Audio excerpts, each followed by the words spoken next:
한국불교종단협의회가 새 사무총장에 관음종 총무부장 도각스님을 선출했습니다. 종단협은 연말 시상식을 비롯해 다양한 종교 편향 사례의 매뉴얼을 만들어 공동 대응을 결의했습니다. 문화재 사진작가 1세대인 고 한석홍 씨가 기증한 경주 석굴암 사진이 일반에 공개됐습니다. 기증한 대표 사진 중 69점을 고화질 디지털화해 누구나 자유롭게 활용할 수 있도록 했습니다. 제주 4.3 사건 진상규명 및 희생자 명예회복에 관한 특별법 전부 개정안이 국회 행정안전위원회를 통과해 본회의 상정을 앞두고 있습니다. 불교계도 명예회복이 가능해질 것으로 보입니다. 동국대학교 의료원장의 최성래 진단검사의학과 교수가 일산병원장의 권범선 재활의학과 교수가 임용됐습니다. 동국대 이사장 성호 스님은 친절 교육 시스템 구축을 당부했습니다. 클래식 음악을 통해 부처님의 생애와 가르침을 해석한 특별한 책이 출간됐습니다. 읽는 붓다에서 듣는 붓다로 만나는 안내서, 김준희 씨의 신간 클래식을 만난 붓다를 소개합니다. 여러분 안녕하십니까? 2월 19일 금요일 BTN 뉴스 시작합니다. 한국불교종단협의회가 새 사무총장에 관음종 총무부장 도각스님을 선출했습니다. 올해 첫 이사회와 총회를 연 종단협은 연말 시상식을 비롯해 다양한 종교 편향 사례의 매뉴얼을 만들어 연대하는 등 공동 대응을 결의했습니다. 이은하 기자입니다. 한국불교종단협의회가 어제 한국불교역사문화기념관에서 코로나19로 취소한 신년 할애를 시작으로 올해 첫 이사회와 57차 정기총회를 열었습니다. 원행 스님은 서로 배려하고 노력한다면 코로나19 위기를 극복할 수 있을 것이라며 다시 한번 방역의 협조를 당부했습니다. 각 종단 어렵고 힘들더라도 방역수칙을 잘 지키셔서 하루빨리 코로나19가 종식되고 본연의 우리 종단 업무가 원활하게 수행될 수 있도록 많이 서로 협조하고 격려해 주시기를 바라겠습니다. 종단협 새 사무총장에는 관음종 총무부장 도각스님이 선출됐습니다. 관음종 총무부장 도각스님과 원융종 총무원장 진호스님, 법상종 총무원장 해월스님이 후보로 출마해 38표 중 해월스님은 11표, 진호스님은 6표를 얻었고 도각스님이 21표를 얻어 최다 득표로 당선됐습니다. 소통과 화합으로 공감하는 사무를 펼치겠습니다. 또한 봉사하는 마음으로 무보수로 일하고자 합니다. 사무총장 임기는 3년 단임으로 도각스님은 능동적인 코로나19 대응과 상임이사와 이사 명칭 변경을 통한 화합 모색, 종단 특색에 맞는 국고보조금 사업 유치 등을 포부로 밝혔습니다. 원행 스님은 앞서 임기를 마친 전 사무총장 지민 스님에게 감사패를 전달하고 신임 감사, 관보, 진명, 지공 스님에게 임명장을 전달했습니다. 코로나로 연기한 23차 한중일 불교 우호 교류 회의는 지난해 계획대로 장소는 통도사로 하고 일정은 삼국이 협의해 다음 달 예비회의에서 결정하기로 했습니다. 또 연말 시상식이나 각종 방송 프로그램을 비롯해 다양한 종교 편향 사례의 매뉴얼을 제작하는 등 공동 대응을 결의했습니다. 앞서 한국대학생불교연합회 후원금 1,000만 원을 안현민 부회장에게 전달했으며 법화종 총무원장 거함 스님을 이사로 임원 변경을 결의하고 지난해 세입세출 결산 보고와 주요 사업 결과 보고도 통과시켰습니다. BTN 뉴스 이은하입니다. 한일불교문화교류협의회 이사장에 신임 진각종 통리원장 도진정사로 변경 선출됐습니다. 한일불교문화교류협의회는 어제 오후 제41차 정기총회를 개최하고 부회장 겸 이사장에 도진정사를, 부회장에는 조계종 중앙조계 의장 정문스님으로 변경 선출했습니다. 진각종 통리원장 도진정사는 지난해 4월 2년 임기에 이사장에 선출됐던 전 통리원장 회성정사의 자녀 임기를 이어 올해 말까지 이사장직을 수행하게 됐습니다. 한일불교문화교류협의회는 또 지난해 코로나로 연기됐던 제40차 한일불교문화교류대회를 코로나19 대유행의 추이에 따라 9월과 11월 개최하기로 하고 일본 측과 조율해 나가기로 했습니다. 특히 강제징용 희생자의 유골 봉환 등 활발한 한일불교 교류의 회복을 위한 노력에 의견을 같이 했습니다. 조계종 총무원장 원행 스님이 사회복지재단 대표이사의 보인 스님을 임명하고 분야별 복지에 전문성을 더해주길 당부했습니다. 조계종 총무원장이자 사회복지재단 이사장인 원행 스님은 어제 지난 이사회에서 대표이사에 선임된 보인 스님에게 임명장을 전달했습니다. 원행 스님은 코로나19 상황에 맞는 적극적인 대응을 주문하고 특히 어린이, 청소년 복지에 더 큰 관심과 지원을 당부했습니다. 조계종 사회복지재단의 법적 책임과 운영 등의 권한을 부여받은 보인 스님은 재단의 발전과 안정성이 더욱 공고해지도록 최선을 다하겠다고 화답했습니다. 문화재 사진작가 1세대인 고 한석홍 씨가 기증한 경주 석굴암 사진이 일반에 공개됐습니다. 지난해 기증 자료를 바탕으로 성보의 진면목이 담긴 사진첩이 발간돼 주목받았는데요. 대표 사진 중 69점을 고화질 디지털화해 누구나 자유롭게 활용할 수 있습니다. 이동근 기자입니다. 전실에서 바라본 석굴암 내부 전경이 현장에 와 있는 듯 깨달음의 절정과 함께 눈을 뗄 수 없는 감동의 순간으로 안내합니다. 클로즈업된 본존물은 자비로운 미소와 생동감이 고스란히 전해지며 피사체를 향한 작가의 염원도 느껴집니다. 국보급 포토그래퍼의 시선으로 완성된 경주 석굴암의 숭고한 모습들. 국립문화재연구소가 문화재 사진작가 1세대인 고 한석홍 씨가 기증한 석굴암 사진을 누구나 활용할 수 있도록 일반에 공개했습니다. 1981년과 2000년 등 세 차례에 걸쳐 촬영된 희귀자료로 지난해 발간된 석굴암 그 사진 중 대표 작품 69점을 선별해 드럼 스캔을 활용한 고해상도 작업을 거쳤습니다. 각 원본 파일은 국립문화재연구소 홈페이지에 기재, 자료마당 섹션에 들어가면 순차적 감상은 물론 자유롭게 내려받기가 가능합니다. 사진 자료에 대한 소유권 등 권리에 대한 일체를 연구소에 기증하셨기 때문에 연구소에서는 모든 국민들이 자유롭게 이용하고 활용할 수 있도록 공개하게 되었습니다. 공개된 사진들은 석굴암 주실과 전실의 성보들을 다양한 각도와 크기, 적절한 조명으로 포착해 깨달음의 깊이를 구현했다는 평가입니다. 본존불 어깨 아래에서 국륜 천장을 향해 치켜 올린 앵글은 주위 장식과 함께 솟아나는 빛을 연상케 하고 비도에서 바라본 모습과 세 조각으로 갈라진 연화 청계석 등을 세밀히 살펴볼 수 있습니다. 조각의 백미로 꼽히는 11면 관음보살상과 범천상, 제석천상 등이 입체적으로 표현, 불상에 담긴 생생한 표정을 담아내며 보는 재미를 더합니다. 이번에 공개하는 69건은 그 가운데 수록된 내용 중 선별한 자료들을 고화질로 디지털화하여 공개하게 되었습니다. 1986년과 2000년대 석굴암 모습을 살펴볼 수 있는 가치 있는 자료라고 할 수 있습니다. 사진과 함께 고 한석홍 작가의 생애도 주목받고 있는데 석굴암과 고려청자 등 문화재의 우수성을 알리는 데 진력하며 기증 자료를 통해 성보 보존과 이해도 향상에 기대를 모으고 있습니다. 고 한석홍 선생님 유가족은 연구소에 사진 자료를 기증하면서 관련 연구자들, 학생들에게 도움이 되었으면 좋겠다는 뜻을 밝히셨고 장인의 숨결은 물론 불법의 깊이가 스며든 사진들은 석굴암의 뛰어난 예술성과 함께 한국 불교의 찬란함을 전하고 있습니다. BTN 뉴스 이동근입니다. 제주 4.3 사건 진상규명 및 희생자 명예회복에 관한 특별법 전부 개정안이 국회 행정안전위원회를 통과해 본회의에 상정을 앞두고 있습니다. 개정안이 통과되면 당시 막대한 피해를 입은 불교계도 명예회복이 가능해질 것으로 보입니다. 오영훈 의원은 여야 합의를 이끌어내도록 노력하겠다고 밝혔습니다. 윤호섭 기자입니다.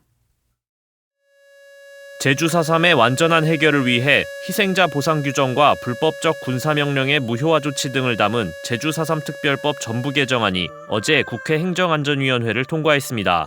오는 24일 법제사법위원회를 거쳐 26일 본회의에 상정될 예정인 가운데 추가 진상조사에 대한 불교계 관심이 높아지고 있습니다. 불교계는 제주 4.3 당시 많은 스님들이 사찰 경내에서 총살당하거나 사찰이 전소되는 등 막대한 피해를 입었습니다. 종교계 피해 중 대부분이 불교에 집중돼 있지만 정작 스님들의 희생과 사찰 피해는 잘 알려지지 않았습니다. 하지만 제주 4.3 특별법 전부 개정안이 국회 본회의에서 통과되면 추가 진상조사를 통해 명예회복과 유족 배보상 등이 이뤄질 전망입니다. 이번에 추가 진상조사를 할 수 있는 기능이 명확하게 추가됨으로 인해서 종교와 관련된 혹시 사실에 대해서 조사해서 진상을 규명하고 명예회복을 할 수 있는 또 그런 단계적 조치를 할 수 있는 길이 열렸다는 데도 큰 의미가 있습니다. 전부 개정안은 경찰 발표에 의한 민간인 사망 사고가 제주 4.3의 계기라는 점과 국가 공권력에 의한 집단 희생 사건이라는 점을 명확히 했습니다.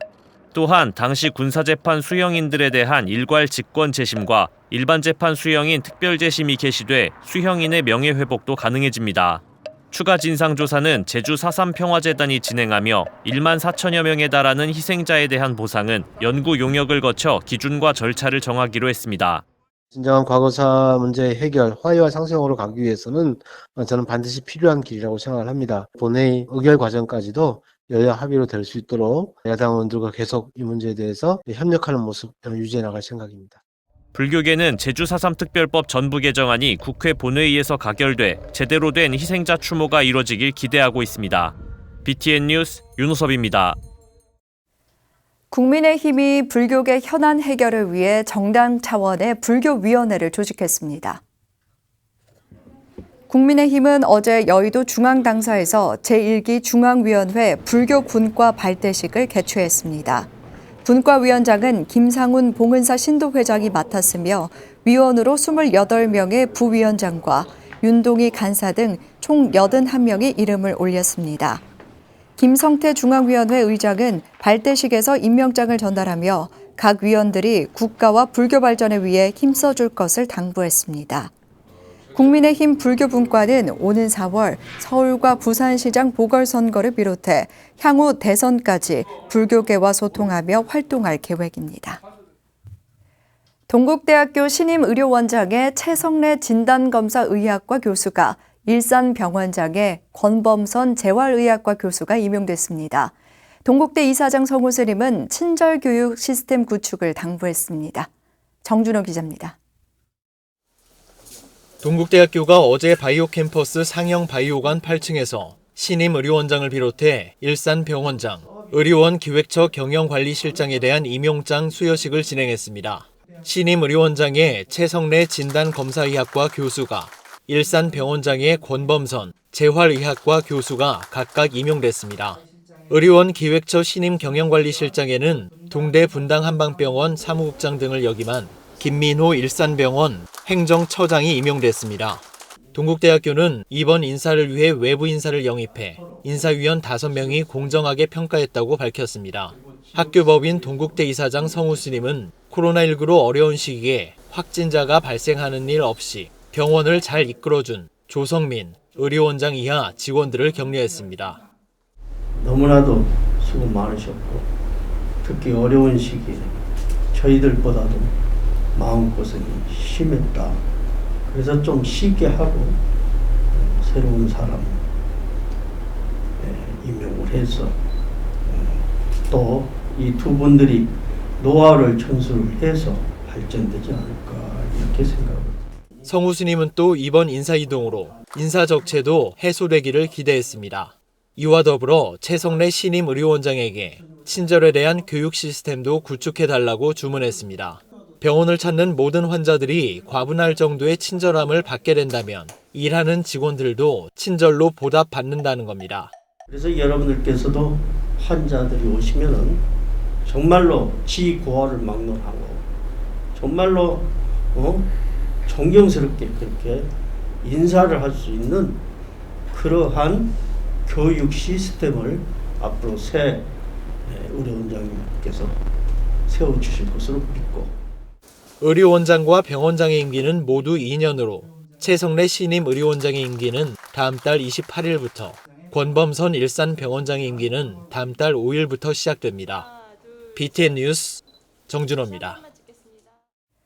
조계종 부산 옥년선원 부설 옥년유치원 원생들이 소외된 이웃들을 위해 자비 나눔을 실천했습니다. 원생들은 지난해 배포된 200여 개의 목어 모양의 소형 저금통을 직접 모아서 지난 17일 재단법인 아름다운 동행에 기금 430여만 원을 전달했습니다. 옥년유치원 부원장 서목 스님은 원생들이 1년 동안 착한 일을 하거나 생일날 받은 용돈을 모아 방생 저금통을 채워왔다며 국내외 고통받는 아이들에게 모연된 기금이 전달됐으면 좋겠다고 전했습니다. 옥년 유치원의 운영 지원 사찰인 옥년선원 4부대중도 방생 저금통 후원에 함께 동참해 아름다운 동행으로 기부했습니다. 인류의 스승 부처님 탄생에는 어떤 음악이 흘렀을까요? 클래식 음악을 통해 부처님의 생애와 가르침을 해석한 특별한 책이 출간됐습니다. 읽는 붓다에서 듣는 붓다로 만나는 안내서, 클래식을 만난 붓다. 하경목 기자가 전해드립니다. 인간 시타르타에서 붓다로 깨어나는 장엄한 순간엔 어떤 음악이 어울릴까? 부처님 오신 날 어울리는 클래식 곡은 없을까라는 고민에서 출발한 김준희 피아니스트의 신간 클래식을 만난 붓다. 읽는 붓다에서 듣는 붓다로 가는 안내서가 출간됐습니다. 불교라고 하면 우리나라의 음악이나 동양의 음악과만 연관이 있다고 생각을 하게 되는데요. 모든 음악과 종교는 특수성과 보편성을 가지고 있다고 생각하거든요. 그래서 서양 음악으로도 부처님의 일생과 진리를, 부처님의 가르침을 설명할 수 있다고 생각을 해서 서울대 음대와 대학원을 거쳐 미국 일리노이 대학교 박사과정을 거친 김준희 피아니스트는 그동안 다양한 매체를 통해 클래식 음악으로 부처님의 생애와 가르침을 소개해왔습니다. 불교와 음악의 접점엔 국악이라는 고정관념을 벗어나 클래식 작품과 작곡가들의 에피소드에서 붓다의 삶의 큰 부분들을 풀어냈습니다. 부처님의 깨달음의 순간을 존 케이지의 4분 30초라는 아주 유명한 작품인데요. 그 작품과 연관시켜서 생각해 볼 수 있는 그런 챕터하고요. 또 두 번째로는 우리가 불교가 굉장히 현대적이고 진보적인 종교라는 거를 또 인식하는 그런 차원에서 드뷔시와 부처님의 여성의 출가 장면을 같이 연상하게 하는 그런 챕터를 먼저 읽으셨으면 좋겠습니다. 책 클래식을 만난 붓다는 각 장마다 QR코드를 제공해 독자들이 읽으면서 음악을 감상할 수 있도록 하는 새로운 시도를 선보였습니다. 이 책만의 독특한 시도는 부처님 삶의 장면마다 음악적 분위기가 더해져 마치 23편의 영화를 읽는 듯한 재미를 선사합니다. 치열한 구도의 여정과 전법의 길을 멈춘 열반에서 청력을 잃은 상실감에도 불후의 명곡을 남긴 베토벤의 마지막 소나타를 드디펴 감동의 여운을 짙게 남겼습니다. 베토벤이라고 하면 고난과 역경, 귀가 잘 들리지 않은 그런 어려움을 이겨내고 음악 활동을 했던 작곡가로 생각하고 있는데요. 그런 점에서 불교와 가장 가까운 작곡가라고 생각하기도 했고, 작년이 베토벤 탄생 250주년이기도 해서 부처님의 인멸의 순간을 베토벤의 피아노 작품 중에서 마지막 소나타와 제가 같이 설명을 해드렸습니다. 클래식 음악의 창을 통해 만나는 붓다의 생애. 김준희 피아니스트는 인류에게 남겨진 보석과도 같은 두 진리의 세계를 함께 만나길 기대했습니다. BTN 뉴스 하경목입니다. 불교문화단체 구슬주머니가 불교 무용예술 활성화를 위해 제7회 불교 무용대전 참가작을 공모합니다. 전공 구분 없이 불교를 소재로 모든 개인과 단체가 참여할 수 있으며 현대와 발레, 한국 무용 등 모든 장르로 지원할 수 있습니다. 단독 공연은 50분 이상, 합동 공연은 개인의 경우 10분 이상, 듀엣 이상의 경우 15분 이상으로 구성된 작품이어야 합니다. 접수한 작품을 대상으로 비디오와 서류 심사를 거친 뒤 4월 2일부터 25일까지 매주 금요일부터 일요일 성균 소극장에서 본선 공연이 펼쳐집니다. 결선은 5월 1일 대학로 마로니에 야외공원에서 열릴 예정이며 수상작에는 조계종 총무원장 상 등이 수여됩니다. 조계종이 한파와 코로나에 더욱 힘들어하는 취약계층에 코로나19 예방물품을 지원하며 온정을 전했습니다.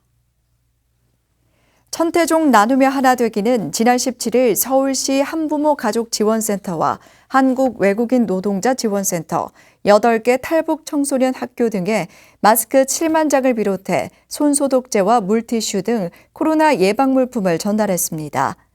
윤동주 우리들 학교장은 최근 후원이 감소하고 북한 이탈 청소년에 대한 관심이 떨어지는 상황에서 개학을 앞두고 방역에 큰 힘이 될 것 같다며 감사를 전했습니다. 나누며 하나 되기는 코로나 상황이 안정되면 서울시 한부모 가족지원센터와 탈북 청소년을 대상으로 정서 지원 프로그램과 평화통일 탐방을 진행할 예정입니다. 어제는 눈이 녹아 물이 된다는 우수였는데요. 마음도 따뜻하게 녹았으면 합니다. 금요일 7시 BTN 뉴스 마칩니다. 함께 해주신 여러분 고맙습니다.